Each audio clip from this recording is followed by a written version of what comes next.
Chapter 8 نواب Paris میں۔ نواب ایورمونڈے ایک خوش لباس انسان تھا۔ اس کی عمر 60 برس کے لگ بھگ تھی۔ اس کے آداب و اطوار سے غرور ٹپکتا تھا۔ وہ سوائے اپنے آپ کے کسی کی پرواہ نہیں کرتا تھا۔ اس وقت وہ اپنی شاندار سواری میں پیرس کی تنگ گلیوں میں سے گزر رہا تھا۔ گلیوں میں بڑا ہجوم تھا اور لوگوں کو اپنی جان بچانے کے لیے بھاگ کر ایک طرف ہٹنا پڑتا تھا، ورنہ گھوڑے انہیں کچل سکتے تھے۔ شاندار بگی کی رفتار بھی بڑی تیز تھی، لیکن نواب نے یہ ضرورت ہی محسوس نہ کی کہ وہ اپنے کوچوان کو حکم دے کہ رفتار کم کر دی جائے۔ بیچارے غریب و نادار ہمیشہ ایسی تیز رفتار سواریوں کی شکایت کیا کرتے۔ گلیوں اور بازاروں میں پیدل چلنے والوں کے لیے کوئی علیحدہ راستہ تو تھا نہ، باقی رہے عمرہ تو انہیں غریبوں کی کوئی پرواہ نہیں تھی۔ چند ایک ایسے عمرہ ہوں گے جو غریبوں کی سہولت کا خیال رکھتے ہوں گے، ورنہ اکثریت ایسے عمرہ اور نوابوں کی تھی جو تیز رفتاری سے محظوظ ہوتے تھے۔ بیچارے غریب پیدل چلنے والوں کو مسلسل بھاگ کر ایک طرف ہو کر اپنی جان بچانی پڑتی تھی۔ نواب کو غریب لوگوں کی کوئی پرواہ نہ تھی۔ اس کی بھگی تیز رفتار سے آگے بڑھ رہی تھی۔ عورتیں اسے اپنی طرف آتے دیکھ کر چیخنے لگی تھیں۔ مرد بھاگ کر بچوں کو اٹھا کر ایک طرف کرتے تھے۔ آخر کار نواب کی بگی ایک ایسی گلی کے موڑ پر پہنچی جہاں ایک فوارہ بھی تھا۔ بگی کے پہیوں میں سے ایک پہیے سے کوئی چیز ٹکرائی اور بگی اچھل کر رک گئی۔ بہت سے لوگوں نے چیخیں سنی اور کچھ لوگ گھوڑوں نے چیخوں سے خوفزدہ ہو کر اپنی ٹانگیں ہوا میں اٹھا لیں۔ اکثر ایسا ہوتا تھا جب کسی نواب یا امیر کی بگی کے نیچے کوئی کچلا جاتا تھا تو وہ مردہ یا زخمی شخص کو وہیں سڑک پر بے یار و مددگار چھوڑ کر گاڑی کو آگے بھگائے لے جاتے تھے، لیکن نواب کی بگی حرکت میں نہیں آ رہی تھی۔ خوفزدہ کوچوان جلدی سے اپنی نشست سے نیچے اترا۔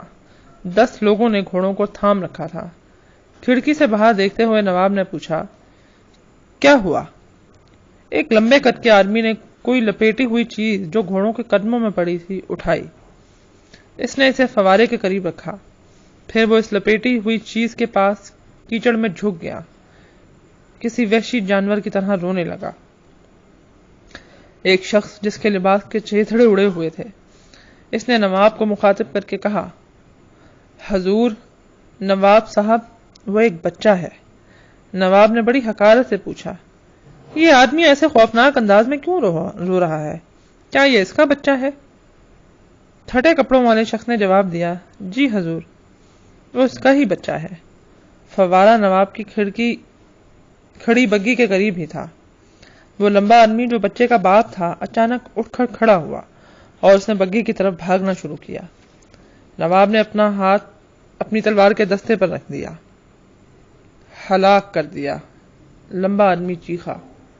پھر اس نے اپنے ہاتھ اپنے سر پر رکھتے ہوئے نواب کو دیکھا اور چیخا، میرا بچہ مر گیا ہے میرا بچہ۔ بہت سے لوگ اب بگی کے قریب آ کر نواب کو دیکھنے لگے تھے۔ ان کے چہرے سنجیدہ تھے۔ نواب نے خاموش لوگوں کی طرف یوں دیکھا جیسے وہ انسان نہیں بلکہ چوہے ہوں جو اپنے بلوں سے نکل آئے ہوں۔ اس نے اپنا بٹوا نکالا اور کہنے لگا، میں نہیں سمجھ سکا کہ تم لوگ اپنا اور اپنے بچوں کا خیال کیوں نہیں رکھتے۔ تم ہمیشہ کیوں میری بگی کے سامنے آتے رہتے ہو؟ میرا کوئی گھوڑا زخمی ہو گیا تو؟ یہ کہہ کر اس نے اپنے بٹوے سے سونے کا سکہ نکال کر اپنے کوچوان کی طرف اچھالا اور حکم دیا، یہ اسے دے دو۔ جب وہ سونے کا سکہ زمین پر گرا تو وہاں کھڑے ہر شخص کی نگاہیں اس پر جم گئیں۔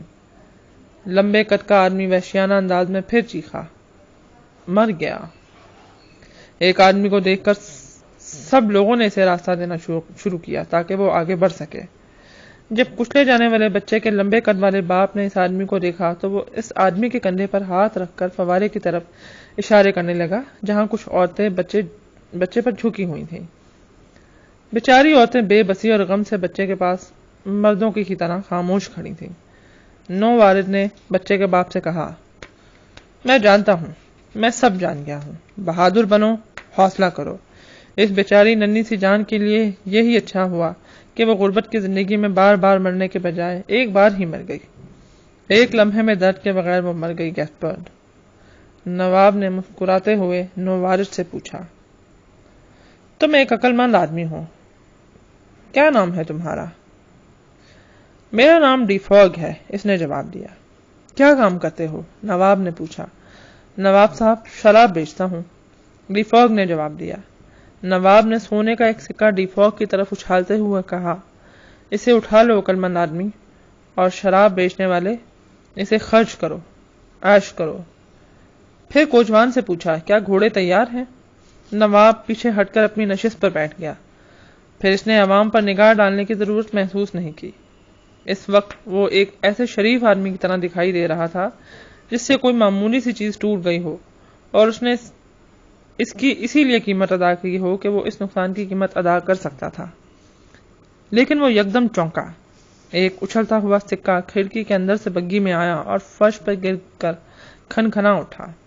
اس وقت تک گھوڑے بھاگنے لگے۔ نواب نے چیخ کر کہا، روکو گاڑی، روکو، یہ سکہ کس نے پھینکا ہے؟ نواب نے اس طرف دیکھا جہاں 1 منٹ پہلے ڈیفوگ کھڑا تھا اور اب وہ غائب ہو چکا تھا۔ بچی کا سوگوار باپ البتہ وہاں راستے میں ہی لیٹا ہوا تھا۔ ایک موٹی عورت اس کے پاس کھڑی سلائیوں سے کچھ بن رہی تھی۔ نواب نے بڑے غصے سے کہا، کتے، اے کتے، میں جب چاہوں تم پر اپنی بگی چڑھا کر تمہیں کچل سکتا ہوں۔ اگر مجھے معلوم ہو جائے کہ تم میں سے کس نے وہ سکہ پھینکا ہے تو میں اسے ابھی بگی کے گھوڑوں کے قدموں کے نیچے کچل دوں۔ لوگ تہ میں کھڑے رہے کیونکہ وہ جانتے تھے کہ یہ نواب جو کچھ کہہ رہا ہے اس پر عمل بھی کر سکتا ہے۔ وہ اتنے خوفزدہ تھے کہ نہ ہل رہے تھے نہ رو رہے تھے۔ لیکن اس ہجوم میں ایک عورت ایسی تھی جو خوفزدہ تھی نہ ہراساں۔ وہ نواب کو گھور رہی تھی اور اس کی سلائیاں مسلسل چل رہی تھیں۔ نواب نے آنکھیں یوں پھیر لیں جیسے اس نے اسے دیکھا ہی نہ ہو۔ وہ اس کی نظروں میں چوہوں کی طرح تھے۔ پھر وہ دوبارہ اپنی نشست پر آرام سے پیچھے ہٹ کر بیٹھا اور چیخا، چلو۔ چیپٹر 9 گاؤں۔ یہ بڑا خوبصورت گاؤں تھا۔ فصیلیں سنہری تھیں لیکن کئی کھیت ویران بھی تھے۔ کچھ کھیتوں میں مٹر اور پھلیاں اگ رہی تھیں اور کچھ کھیتوں میں عام سبزیاں، جبکہ وہاں گندم کی فصل ہونی چاہیے تھی۔ یہ فصلیں بھی اسی طرح کمزور اور بیمار تھیں جیسے وہ مرد اور عورت جو انہیں اگاتے تھے۔ گاؤں کی صرف ایک گلی تھی اور وہ بھی بہت گندی۔ اس گلی میں ایک خستہ حال ہوٹل تھا، ایک چمڑا سازی کی دکان اور ایک ایسی ہی ضرورت کی دوسری دکانیں۔ ہر چیز سے غربت ٹپک رہی تھی۔ غریب لوگ اپنے خستہ حال گھروں کے دروازوں کے باہر بیٹھے تھے۔ یہیں ایک خستہ حال فوارہ بھی تھا جہاں عورتیں اور مرد سبزیاں دھو رہے تھے۔ یہ اندازہ لگانا مشکل نہیں تھا کہ یہ لوگ اتنے غریب کیوں تھے، کیونکہ ان کے گھروں کے دروازوں پر کئی حکم نامے لٹک رہے تھے۔ یہ واجب العادہ ٹیکس کے نوٹس تھے۔ ایک ٹیکس حکومت کا تھا، ایک کلیسا کا، مقامی ٹیکس، عمومی ٹیکس اور ایک ٹیکس نواب کا۔ یہ سمجھنا بہت مشکل تھا کہ ایسے حالات میں وہ لوگ کس طرح زندہ تھے۔ ایک بگی جسے 4 گھوڑے کھینچ رہے تھے گاؤں میں داخل ہوئی اور استبل کے قریب کھڑی ہو گئی۔ اس میں نواب صاحب سوار تھے۔ اس نے فوارے پر کام کرتے لوگوں کو دیکھا کہ سڑک کی مرمت کرنے والا ایک شخص بھی فوارے کے پاس آ کر لوگوں میں کھڑا ہو گیا۔ اس آدمی کو یہاں لاؤ، نواب نے اپنے ملازم کو حکم دیا۔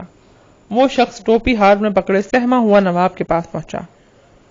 کچھ لوگ دوسرے لوگ بھی وہاں آ کر کھڑے ہو گئے۔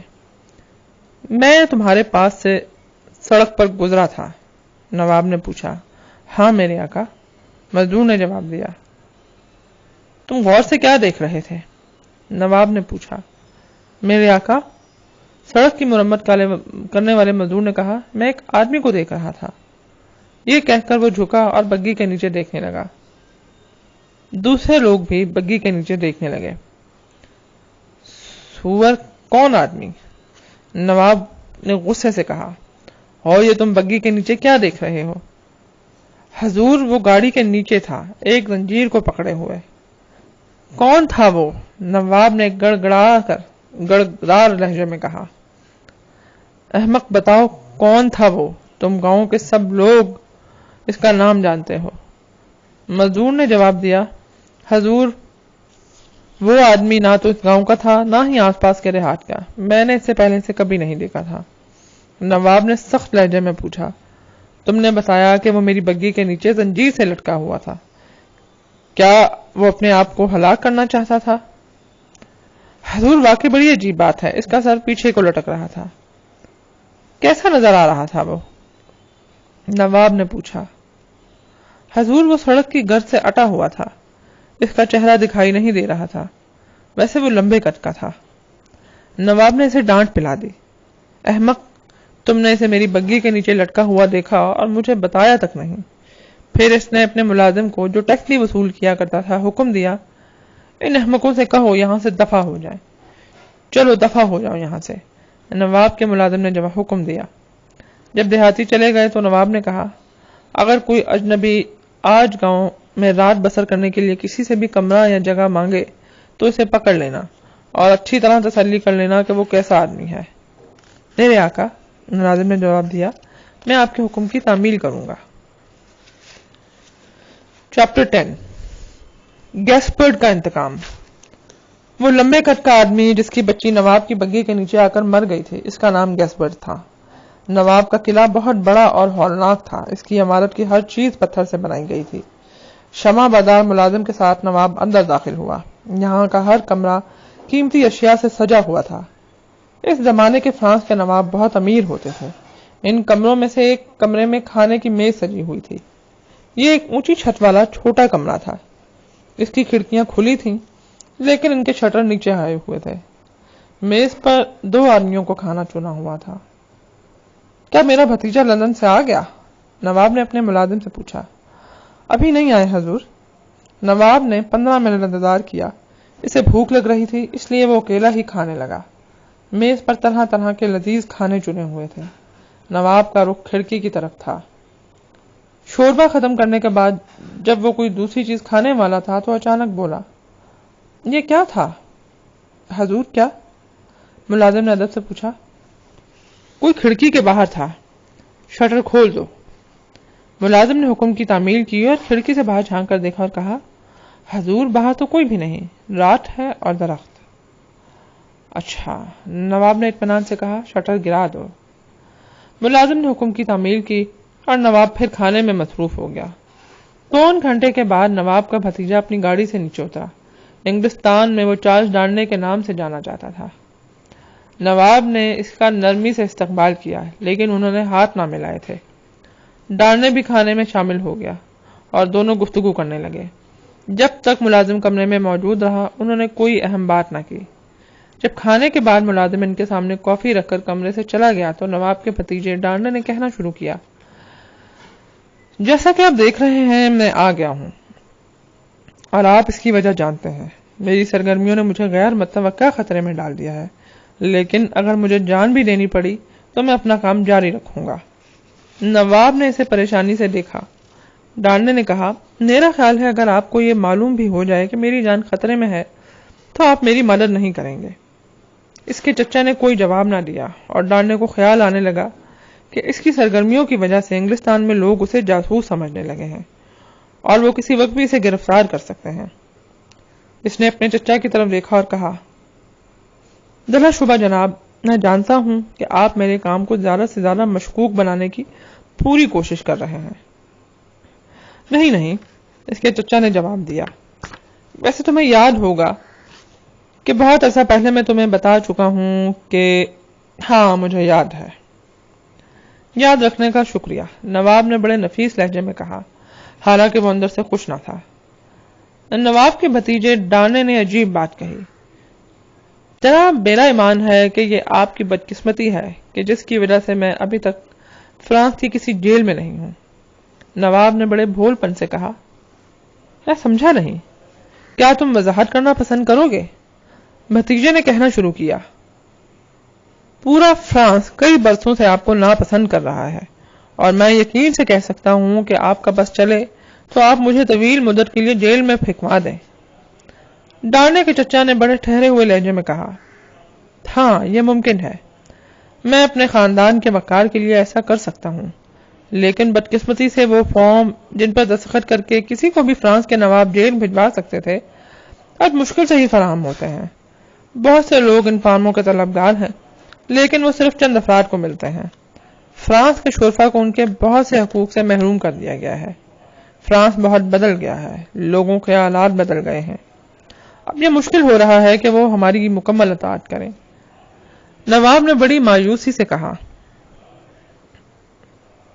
بھتیجے نے کہا، ہم فرانس کے بدترین اور ظالم ترین شرفا ہیں. فرانس میں ہمارے خاندان سے سب سے زیادہ نفرت کی جاتی ہے. اس کے چچا نے عجیب بات کہی. خدا کرے ایسا ہی ہو. اگر وہ ہم سے نفرت کرتے ہیں تو اس کا مطلب یہ ہے کہ وہ ہم سے خوف زدہ ہیں. اس کے بھتیجے نے کہا وہ ہمارا حکم اس لیے مانتے ہیں کہ وہ ہم سے خوف زدہ ہیں. نواب نے فلسفہ جھاڑا. خوف اور پیسے کا نہ ہونا یہی وہ چیزیں ہیں جو غریبوں کو ان کی جگہ پر رکھتی ہیں. جناب ہم بہت غلط کام کر رہے ہیں. بھتیجے ڈانڈنے نے کہا ہم ظالم ہیں. ہم نے ہمیشہ اپنی خواہشوں کا ہی خیال رکھا ہے. مجھے اس نظام سے نفرت ہے. میں اپنی والدہ کی آخری خواہش پوری کرنے کے لیے ہمیشہ کوشش کرتا رہوں گا. اس نے مجھے کہا تھا کہ میں بدی کے خلاف لڑوں. اس وقت میں کچھ زیادہ کام نہیں کر سکتا تھا، لیکن اگر یہ زمین میری ملک ہو گئی تو میں ان غریبوں کے لیے ہمیشہ مدد کرتا رہوں گا جو میرے کام کریں گے. نواب نے تیزی سے پوچھا اور جب تک ایسا نہیں ہوتا تم زندہ رہنے کے لیے کیا کرنے کا ارادہ رکھتے ہو؟ میں کام کا ارادہ رکھتا ہوں، جاننے نے جواب دیا. انگلستان میں؟ ہاں انگلستان میں. اور آپ کو خاندانی نام کے بارے میں پریشان ہونے کی ضرورت نہیں. انگلستان میں میرا دوسرا نام ہے. نواب نے اسے شب بخیر کہا اور چل دیا. نواب کے بچے سے صاف عیاں ہوتا تھا کہ وہ بہت ناراض ہے. وہ اپنے کمرے میں گیا. ایک لمحے کے لیے اسے پیرس میں وہ حادثہ یاد آیا جب ایک بچی ہلاک ہو گئی تھی. اس نے تصور میں گیسبرٹ کو وحشی جانور کی طرح چیختے اور روتے دیکھا. پھر اسے اس آدمی کا خیال آیا جس کے بارے میں اسے بتایا گیا تھا کہ وہ اس کی بگی کے نیچے زنجیر سے لٹکا ہوا تھا. پھر اسے یاد آیا کہ جب وہ کھانا کھا رہا تھا تو کھڑکی کے باہر کوئی موجود تھا. ایسے تمام خیالات نے اسے مطلق پریشان نہ کیا. اگلی صبح نواب اپنے بستر پر مردہ لیٹا پایا گیا. کسی نے اسے عام چاقو سے قتل کر دیا تھا. چاقو نواب کے دل کے آر پار ہو گیا تھا.